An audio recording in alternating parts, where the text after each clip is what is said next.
just experimentation. And we could all three play different things. So, I mean, Dale is a pretty good guitar player too, actually. And he can play bass and play, you know, he played the sitar on... the beat? Yeah. So he played the sitar on that. I mean, it's electric sitar. It's tuned like a guitar. So if you can play guitar, you can play that. And like when we were recording that record, particularly, is Junebug on? Stoner Witch. Right. Yeah. So we were really efficient. So we recorded all the stuff that we needed to record really quickly, the things that we knew we wanted to record. And then we'd just be in the studio messing around. So we would have the whole day, we'd have half a day, we would have already done what we needed to do for the day. And so we would just start messing around. So Buzz might pick up the bass and start playing, and I'd pick up the guitar and start playing the guitar, and Dale will be playing. We'd just be jamming. And so then we would kind of go, okay, well, that was really cool. Let's, you know, and I would just say, hey, why don't we do this and do that? We build a little bit of a structure out of what we were just messing around with. And I was very relaxed, and I would go, okay, let's play this 4 times. Let's play this, you know, the bass starts. We play this 4 times. We do this. And then, hey, how about this other part? You know, that sounds good. Let's do that. How many times do you want to do that? Let's do that 3 times. Okay, let's, the last time we do it or the last 2 times we do it, let's do this other thing. And it would be very organic, and we wouldn't spend 3 hours trying to make it super tight. And we were playing tight anyway because we were playing together so much. But it sounds like that. Yeah, so it was kind of loose, and we would just go, okay, well, let's bust this out. Ready? Go. Let's record it. We'd play the thing. We'd listen back to it, and we'd either go, that's cool, or we would just go, yeah, that's stupid, you know. So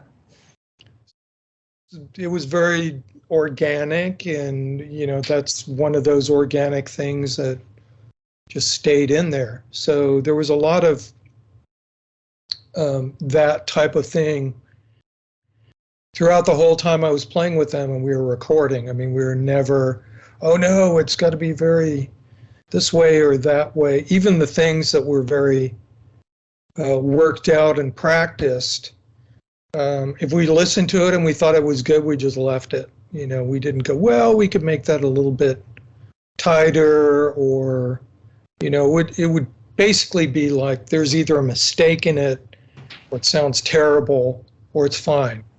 You know, those are the three modes for anything we recorded. So that made it easy and enjoyable, you know.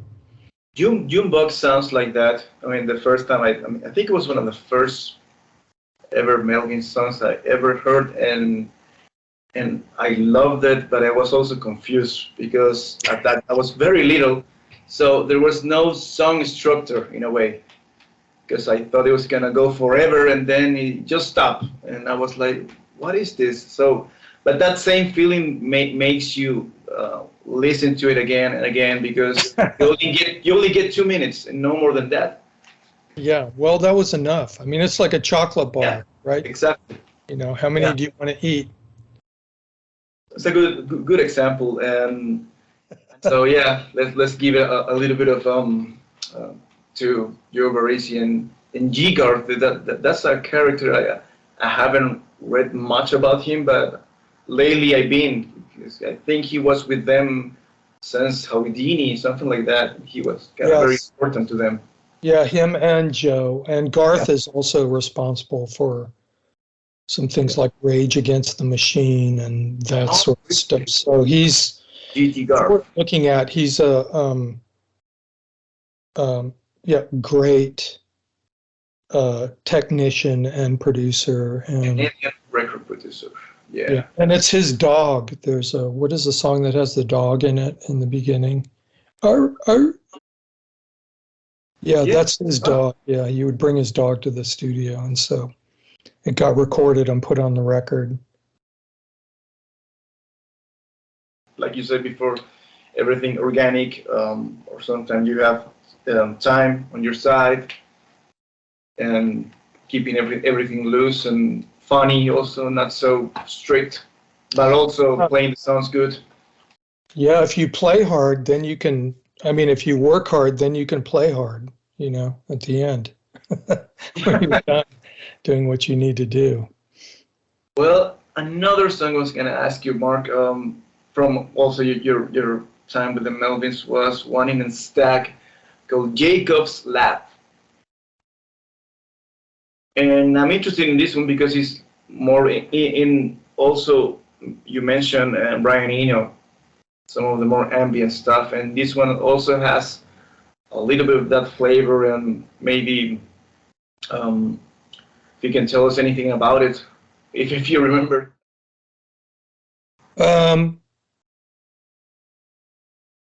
Yeah, that's on Stag, right? Exactly, yeah, on Stag is the... Yeah, we had a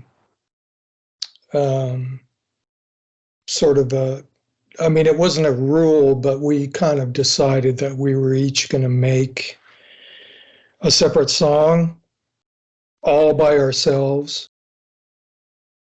And we weren't going to tell each other what we were doing.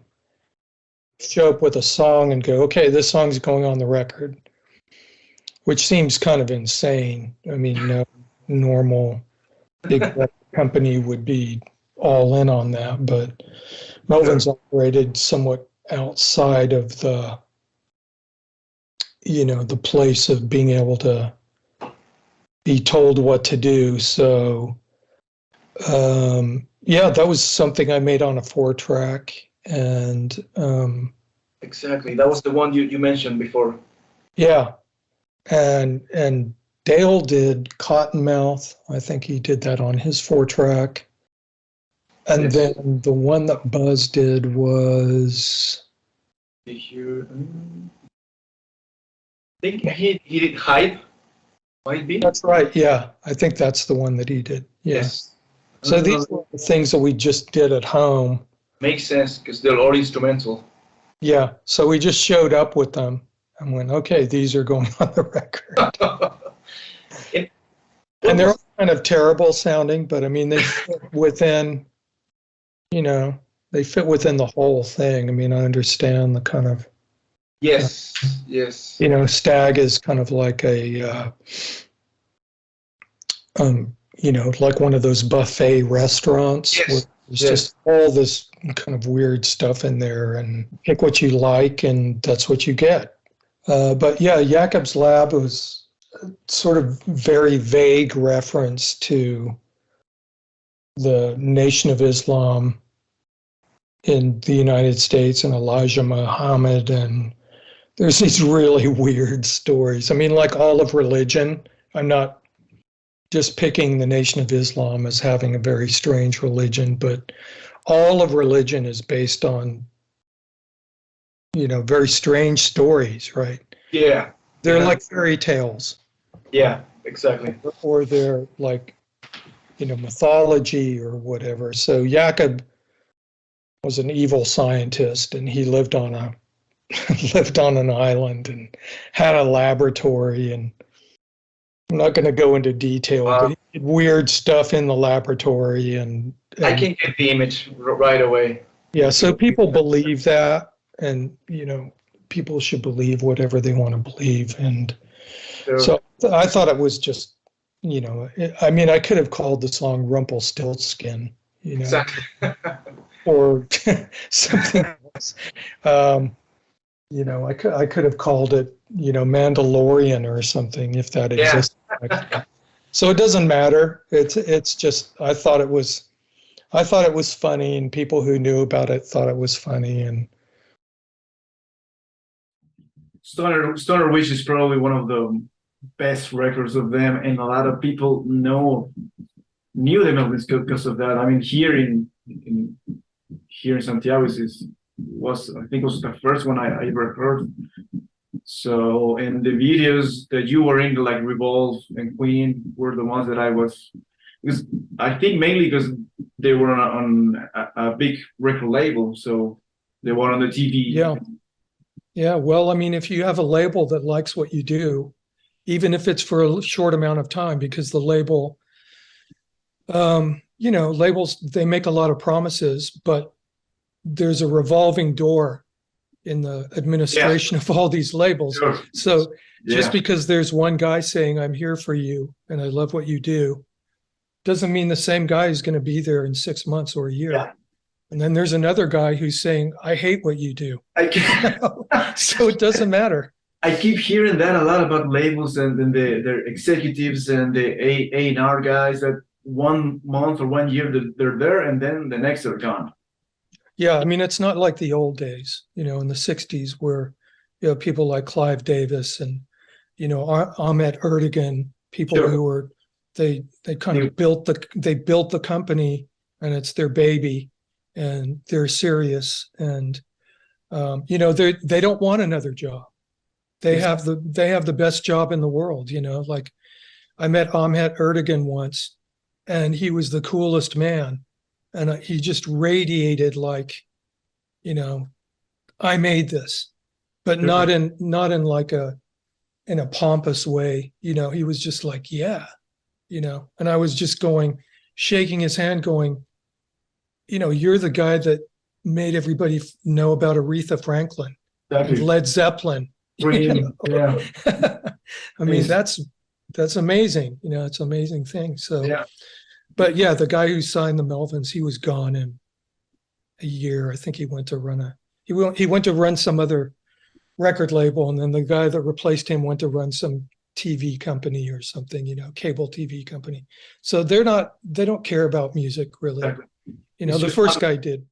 Yeah. Yeah, I mean, it's all just, one thing leads you to another. So, I mean, a guy sent me a message and said, hey, did you know that Nirvana was jamming on your song Theme, the Clown Alley song, on some song called I Hate Myself and I Want to Die? And I said, oh, I didn't know about that. And it's on some kind of album of like Nirvana outtakes and demos and things like that. Sure. There's practice tapes. Yeah. And yeah, he sent me a link to it and I listened to it and I went, wow, he is actually playing that, so he was like listening to more. He was listening to probably the whole record. I think I did a little video where I was talking about. I saw that on YouTube, and he didn't really knew it was you. Maybe he did. He wasn't, like I said, he wasn't paying attention to much. He was.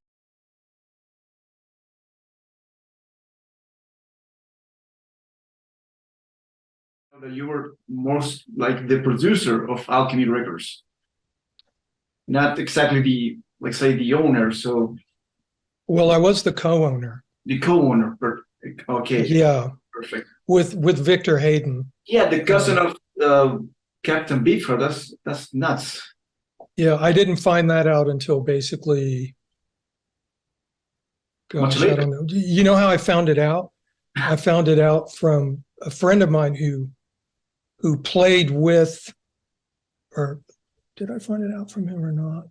Anyway, there's some weird intersection there because this guy, old friend of mine from early 80s in Los Angeles, Cliff Martinez, Yeah. who's a drummer for the Red Hot Chili Yeah. Peppers. That's like a whole other story. Yeah. And became a film composer, but he played on a couple of Captain Beefheart records, maybe the last two or whatever. Exactly, from the 80s. Yeah, so he, I had this Captain Beefheart, this kind of limited box set of CDs. I think I can't remember the name of it, but it had all these outtakes from, like Trout Mask Replica and things like that. And one day when I lived downtown in Austin, I decided I'm going to read this thing because it has like 120 pages, like it's a little book. Wow. And in there, they were talking about Victor Hayden, known as the Mascara Snake. Yeah. And I went, is this that Victor Hayden? Because Lori Black and I always thought that Victor Hayden, he had all these secrets, you know, is a very secretive person. So Lori would go, I know he's connected up with somebody. I just have a feeling that he's hiding something that he doesn't want people to know. And there was a lot of things he was hiding that he didn't want people to know. But so we always thought that he was related to Sterling Hayden, the actor, who is the guy who plays I know. Jack D. Ripper.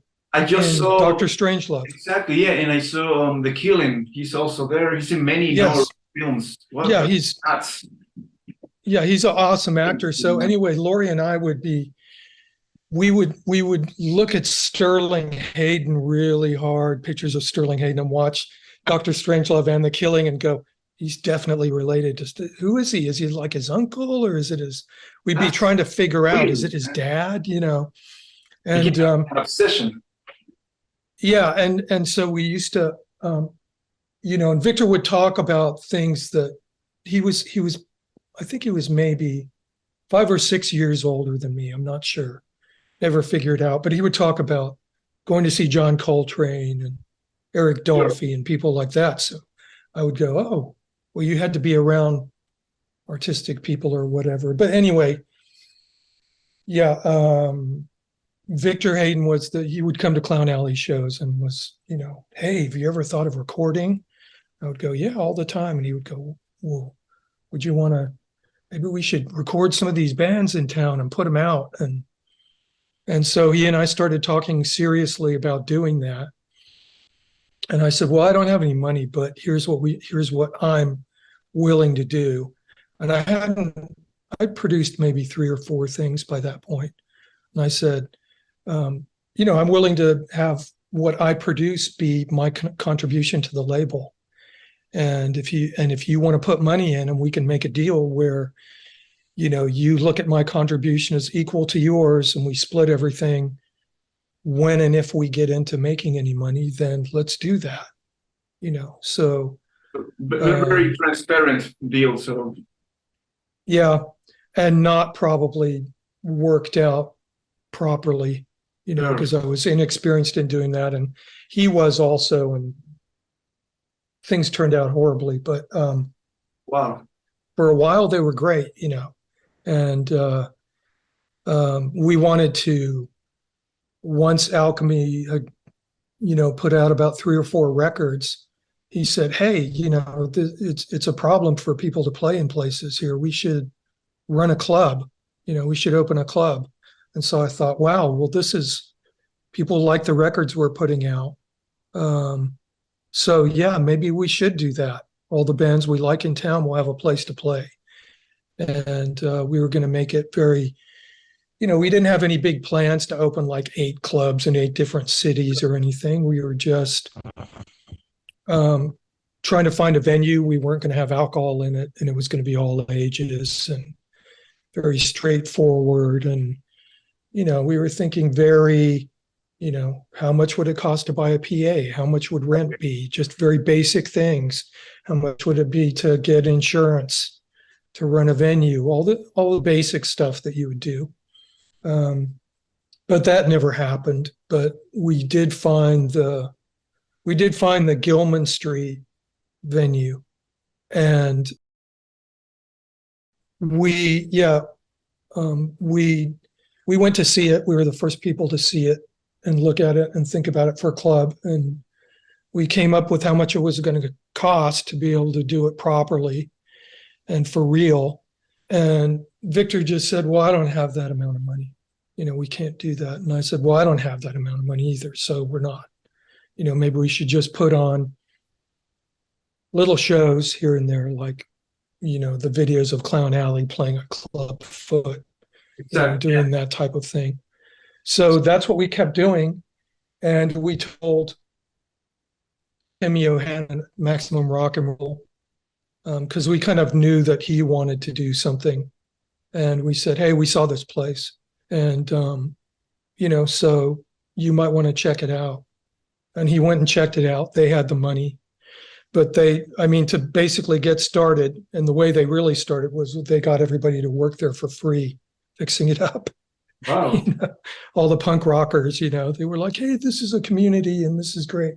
And so Victor and I they would have these meetings where they would talk about the vision for the club and everything. And one of the first ones I went to, they were kind of going around, everybody sitting there like, what do you think this club should be? And what kind of what kind of bands do you want to see playing here? And people were going, we don't want any metal in here, man. And they were saying that for real. Damn. Yeah. It's just kind of, I don't know. It was really weird. So I just kind of, Victor and I both went like, oh, all right. And I had to just go, well, I can't, be involved in that. So you did, as a producer, for some of the things I've found out on the internet, some of them are right, sometimes they made up stuff, but it says here the first NEUROSIS album was on Alchemy, and I'm wondering that you were the producer of that album? I was, yeah. NEUROSIS has gone on its own journey and become its own thing, and that's almost kind of like a pre-NEUROSIS record. You can hear some of the anger but it's a very reactive record. Yeah. And a very angry record. And it was difficult to do, at the time. And it was done on a shoestring budget. Victor really, really, really wanted to do it. I didn't really want to do it. I didn't think the band was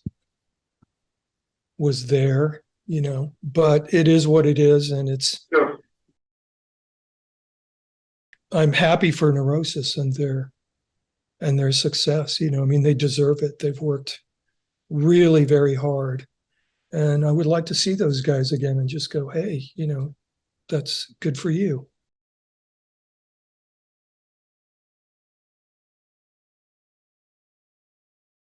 I did produce Gluey Treatments. It's a great record. So yeah. I think it was the first one to come out on Alchemy, and it was very, it wasn't the easiest thing to make happen.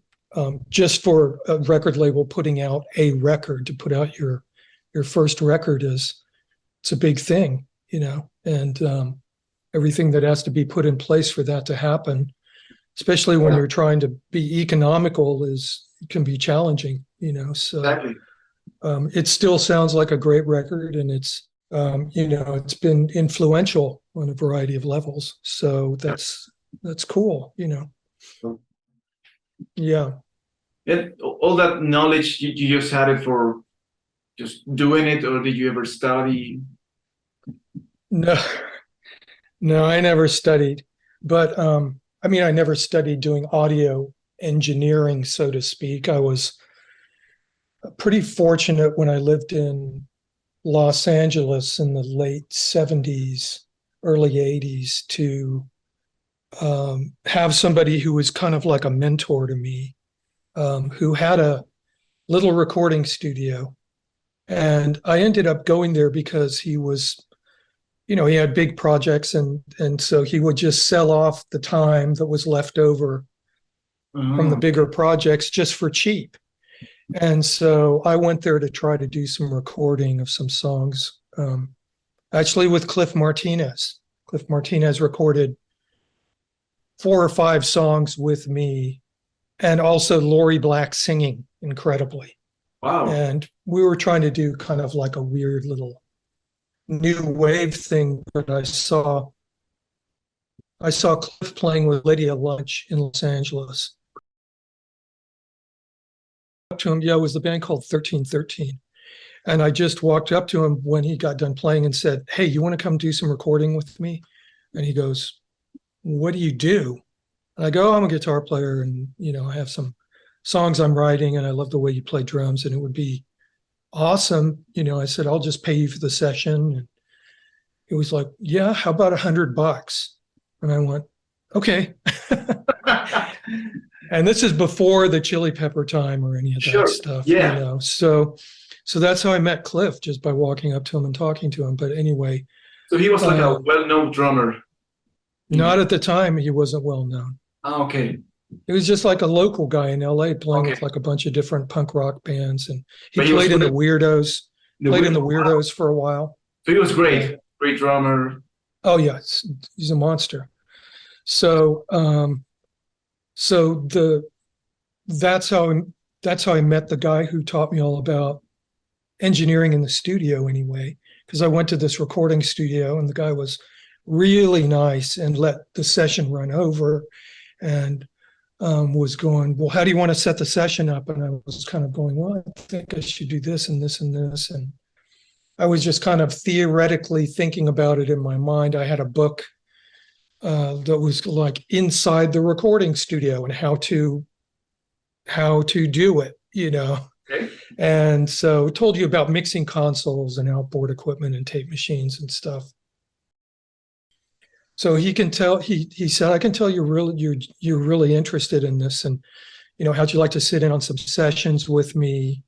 And you know, if you have any questions, let me know. And he would show me how to set up a mix and set up like a recording session and to group things and all this kind of stuff. So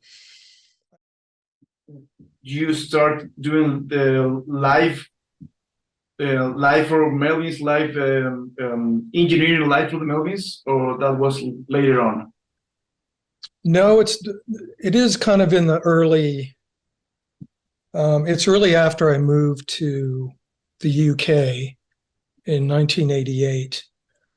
So basically, Alchemy was splitting up, and Alchemy just did whatever it did.